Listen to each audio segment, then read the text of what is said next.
Sa mga nagtatanong kung paano natin ginawa yan, tara, gawa natin ng tutorial. Let's go! Ang una nating gagawin ay punta tayo sa CapCut natin.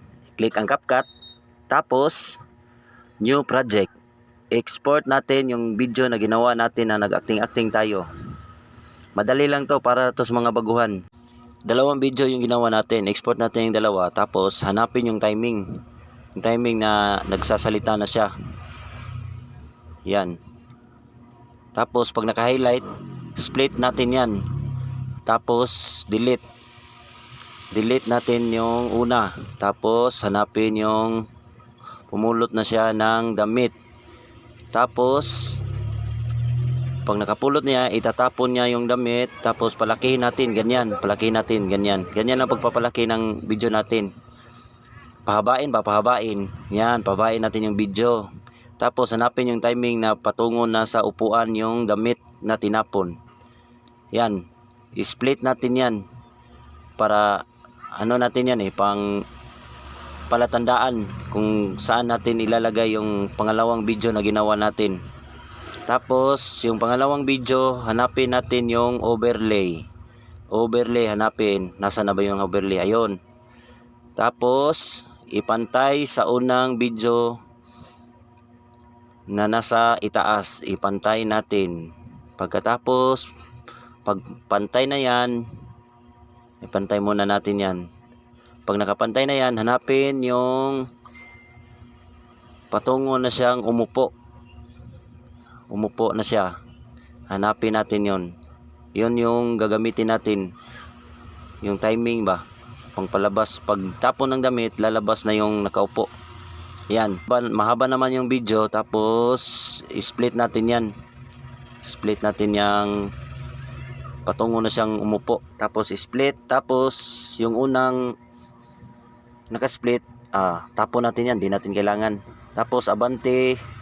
I-abante natin yung pangalawang video. Ipantay natin sa palatandaan natin sa itaas. Paiksiin muna natin yung video. Yan. Yung palatandaan, ipantay natin dyan. Pagkatapos ipantay. Ay, tagal magpantay nito umatras. Dapat kailangan talaga nating ipantay ang pangalawang video sa unang video na may palatandaan na ginawa natin kanina. Ipantay natin hanggang mapantayan. Pag napantay na yan, tagal naman magpantay nito. Nahihirapan ako sa kalisod dito Pag napantay na yan, hanapin natin yung mask. Hanapin yung mask. Nasaan na yun yung mask? Hanapin natin yung mask. Yung mask. Nasaan na ba na yun?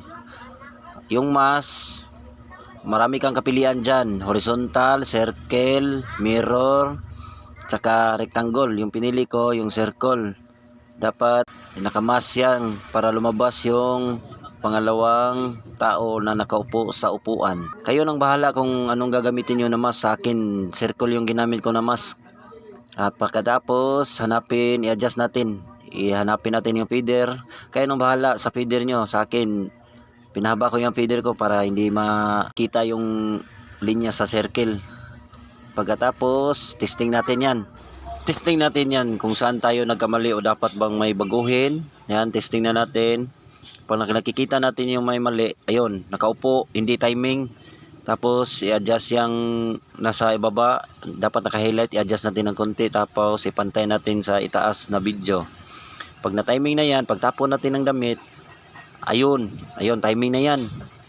Timing na yan Timing talaga kailangan. Mabilis lang talaga to, madali lang para sa mga baguhan. Pagkatapos, delete na natin yung sobrang na video. Hindi naman natin kailangan Pagkatapos yan, split natin yan. Dapat naka-highlight talaga, split natin. Pagkatapos natin mag-split, delete na natin yan. Hindi natin kailangan yung sobra. Yan sa taas. Delete, tapos yan sa ibaba, split, tapos delete, naka-highlight. Tapos yung watermark na CapCut, delete natin yan, bawal yan. Yan. Pwede na yang i-export. Export na natin yan. Tapos ito ng kalabasan yan. Paki-like at paki-share na lang yung sa video ko. Tapos follow nyo na rin ako sa Facebook ko. Salamat.